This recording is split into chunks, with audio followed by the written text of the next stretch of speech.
July August revolution হয়েছিল সত্যিকার অর্থেই ফ্যাসিবাদ ব্যবস্থার বিরোধ এবং সত্যিকার অর্থেই নতুন রাজনৈতিক বন্দোবস্তের কথা আমরা স্মরণ করিয়ে দেওয়ার জন্য জুলাই আগস্ট রেভলিউশন করেছিলাম।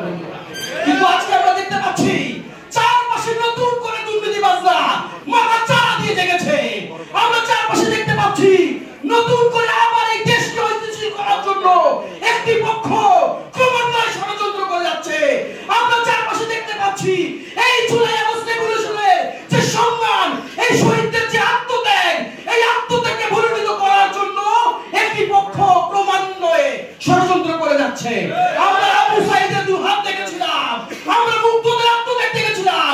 কোন রকম অপচেষ্টা, কোন রকম সুন্দর পরিকল্পনাকে নস্যাৎ করার এই চেষ্টা যদি বাংলাদেশের মাটিতে করা হয়, যেভাবে করে প্রাইভেট বিশ্ববিদ্যালয়ের ছেলেরা তাদের বুকে তাদের রক্ত ঢেলে দিয়ে এই আন্দোলনকে সিকিউর করেছিল, সেভাবে করে আমরা আবার রাজপথে ঝাঁপিয়ে পড়ার জন্য প্রস্তুত আছি।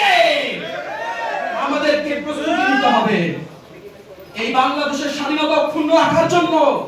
সেই ভারতের রক্তচক্ষুকে থামিয়ে দেওয়ার জন্য আমাদেরকে প্রস্তুতি নিতে হবে বন্ধুগণ। আমাদেরকে প্রস্তুতি নিতে হবে আগামী বাংলাদেশের যে সংবিধান প্রণীত হবে, এই সংবিধানে যদি ফ্যাসিবাদের কোন ধরনের চর্চার সুযোগ রাখা হয়, সেটিকে থামিয়ে দেওয়ার প্রস্তুতি আমাদেরকে নিতে হবে। আমাদেরকে প্রস্তুতি নিতে হবে ভোটের অধিকারের প্রস্তুতি নিতে হবে। আমাদেরকে প্রস্তুতি নিতে হবে আমাদের ভাইদের মানবাধিকার নিশ্চিতের প্রস্তুতি নিতে হবে বন্ধুগণ।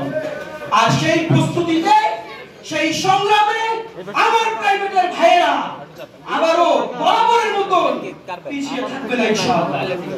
সেই সামগ্রিক পদযাত্রায় নাগরিক কমিটি এবং আসন্ন যে রাজনৈতিক দল যে প্রচেষ্টায় বাংলাদেশকে গড়ার যে সুন্দর চিন্তায় এগিয়ে যাচ্ছে, সেই চিন্তায় আপনাদের সবাইকে আমরা একত্রে চাই। নতুন যে বাংলাদেশের স্বপ্নে আমরা প্রাণ দিয়েছিলাম, সেই বাংলাদেশ আমরা হাতে হাত রেখে, কাঁধে কাঁধ রেখে সুন্দর সেই সোনার বাংলা আমরা একত্রে গঠন করব। সবাই ভালো থাকবেন, আমরা সবাইকে ভালো রাখবো ইনশাআল্লাহ। আসসালামু আলাইকুম ওয়া রাহমাতুল্লাহ।